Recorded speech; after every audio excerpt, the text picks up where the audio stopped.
आज हम पढ़ेंगे माइक्रो टीचिंग के बारे में, जिसमें कि हम सारे स्किल्स को समराइज फॉर्म में स्टडी करेंगे। इससे आपको ये आइडिया मिल जाएगा कि इसमें कौन कौन से स्किल्स में कौन कौन से कंपोनेंट आपको अपने टीचिंग में लाना है।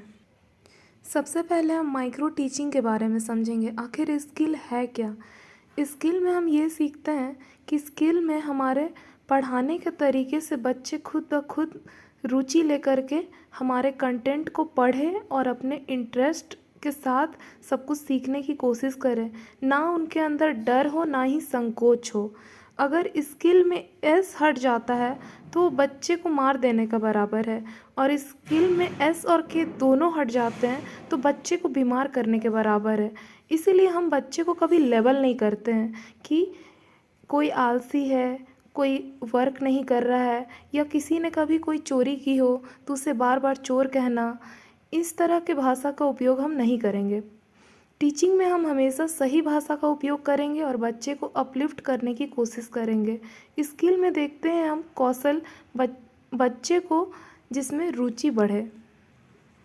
माइक्रो टीचिंग है एक ऐसा टीचिंग जिसमें कि हम अपने क्लासरूम में अपने कंपेनियन के बीच में हम अपने 5 से 6 मिनट के टीचिंग स्किल को दिखाते हैं, जिसमें कि हम अपने कौशल को, अलग अलग कौशल है उसको हम दर्शाते हैं और उसका फीडबैक हमें हमारा सुपरवाइज़र देते हैं और हमारे कंपेनियन देते हैं, ताकि हम उसमें इम्प्रूवमेंट ला सकें।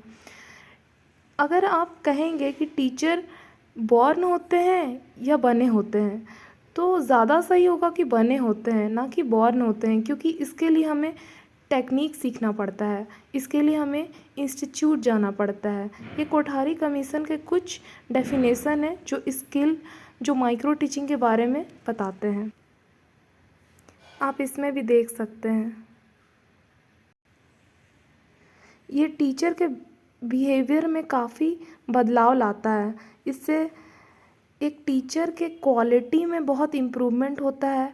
वो अपनी टीचिंग के स्किल्स में फोकस करते हैं, अपने कंटेंट को किस तरह से प्रेजेंट करना है अपने आप में, और बच्चों में केंद्रित होकर के उनसे कैसे इंटरेक्ट करना है कि उनका सारा अटेंशन आपके कंटेंट की तरफ रहे, इस पर ध्यान देते हैं।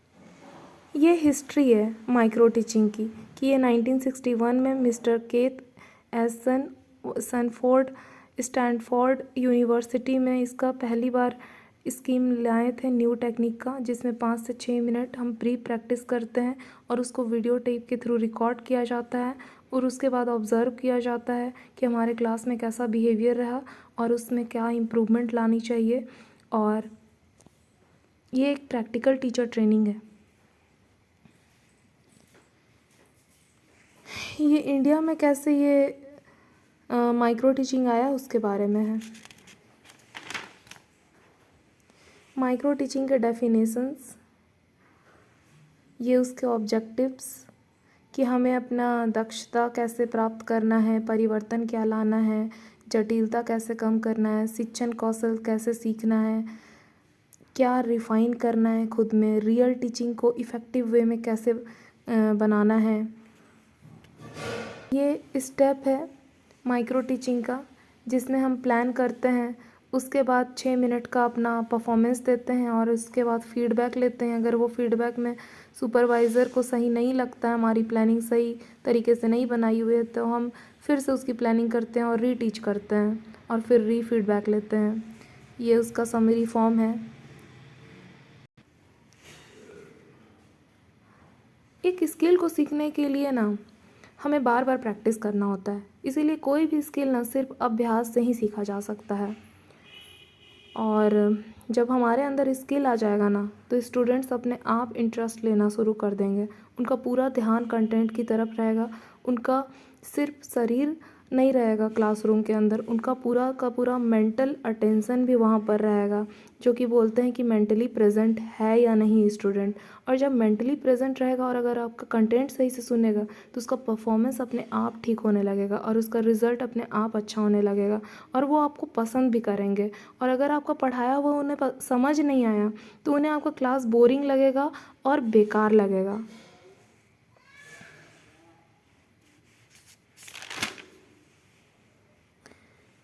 देखिए, प्लानिंग स्किल, योजना कौशल, skill of writing instructional objective, अनुदेशात्मक शैक्षिक उद्देश्य लेखन कौशल।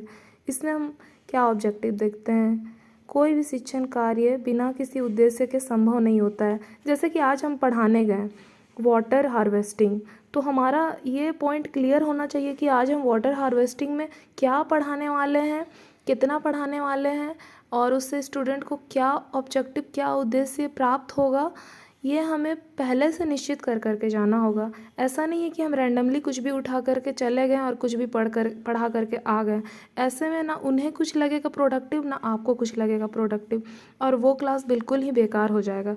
इसीलिए हमेशा शिक्षण में, हमेशा जब हम एक क्लासरूम 35 मिनट का लेते हैं तो वो हमेशा ऑब्जेक्टिव डिसाइडेड होता है, वो उद्देश्य निर्धारित होता है।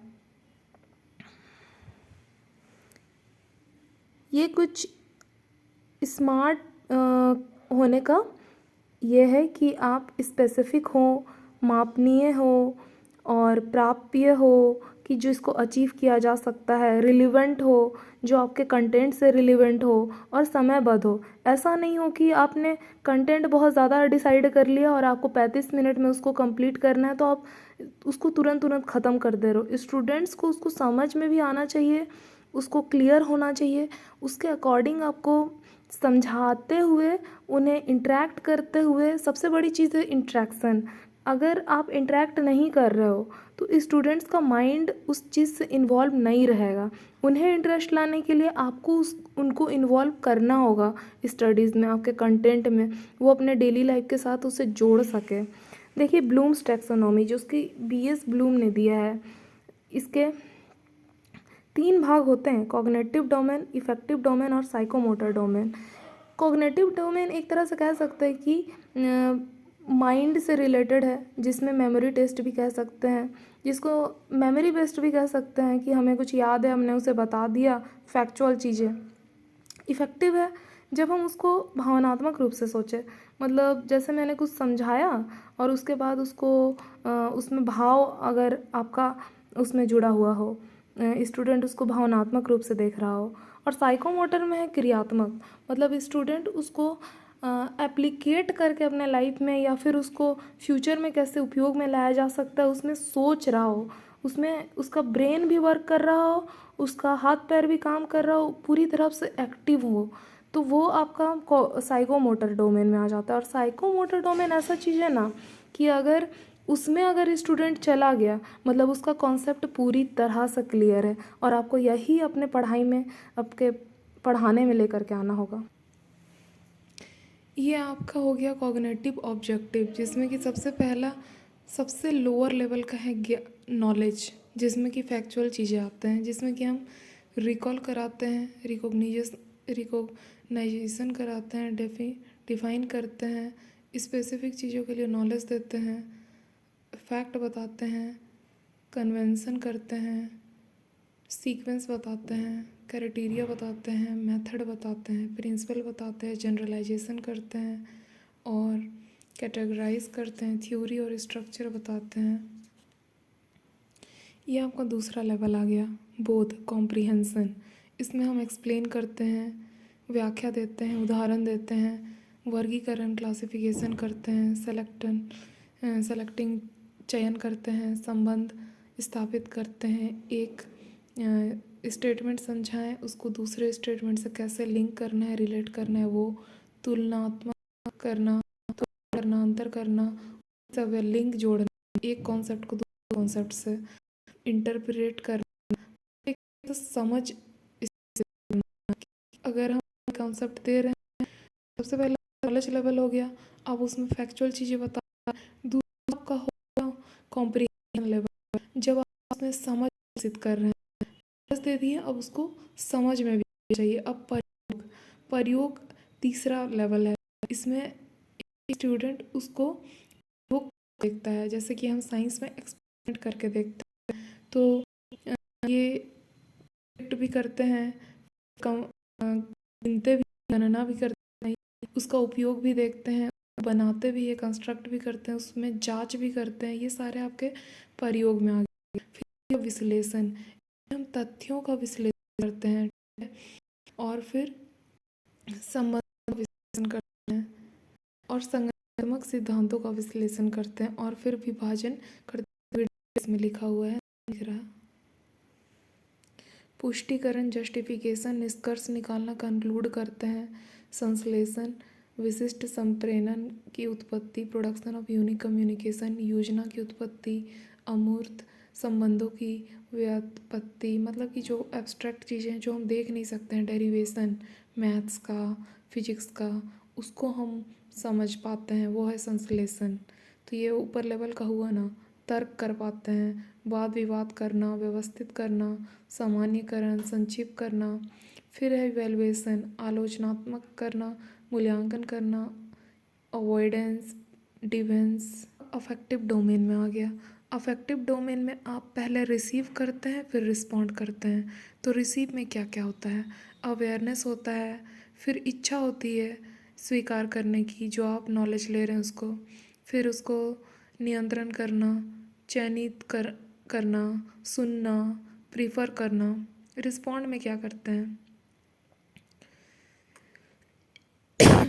उसके बाद हमारा जो आंसर होगा, फिर हम क्या सूची बनाते हैं, क्या स्टेटमेंट देते हैं, क्या विकास होता है, किस सेलेक्ट क्या क्या करते हैं, लिखते हैं। वैल्यूइंग, मुख्य को स्वीकारना, एक्सेप्ट ऑफ वैल्यूज़, मूल्य को स्वीकारना, सॉरी। तो preference of value, commitment, participating, indicating, influencing, recognise, decide, ये वैल्यूइंग हुआ।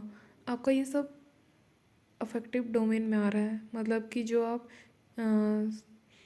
दिल से सोचते हैं किसी चीज़ को सीखने के बाद, वो हो गया कॉन्सेप्चुअलाइजेशन, जिसमें कि आप भेद कर पा रहे, विश्लेषण कर पा रहे, संबंध स्थापित कर पा रहे हैं, प्रदर्शित डेमोन्स्ट्रेट कर पा रहे हैं, संगठन, व्यवस्थित, तुलना, सहबंधन स्थापित, कोरिलेशन, निर्णय करना, चरित्रीकरण, दोहराना, रिवाइज करना, विकसित करना, बदलना, पहचानना। अब ये सबसे इम्पोर्टेंट आ गया। देखिए, जैसे कि हम पहले देख चुके हैं, ये आपका है क्रियात्मक, साइकोमोटर। सबसे पहले knowledge, comprehension, application, analysis, synthesis, evaluation. ये आपका सबसे पहला वाला है ज्ञान, मतलब क्या बोलते हैं, कॉग्निटिव वाला आ गया। आप जब क्वेश्चन बनाते हो कि फैक्चुअल लेवल का है, समझने के लायक है, कॉम्प्रिहेंशन है, या फिर विश्लेषण है, सिंथेसिस है, एनालिसिस है, इवैल्यूएशन है, ये आप देख सकते हैं ध्यान से। ये आप देख सकते हैं भावनात्मक, रिसीविंग, रिस्पॉन्डिंग, वैल्यूइंग, ऑर्गेनाइजिंग और कैरेक्टराइजेशन।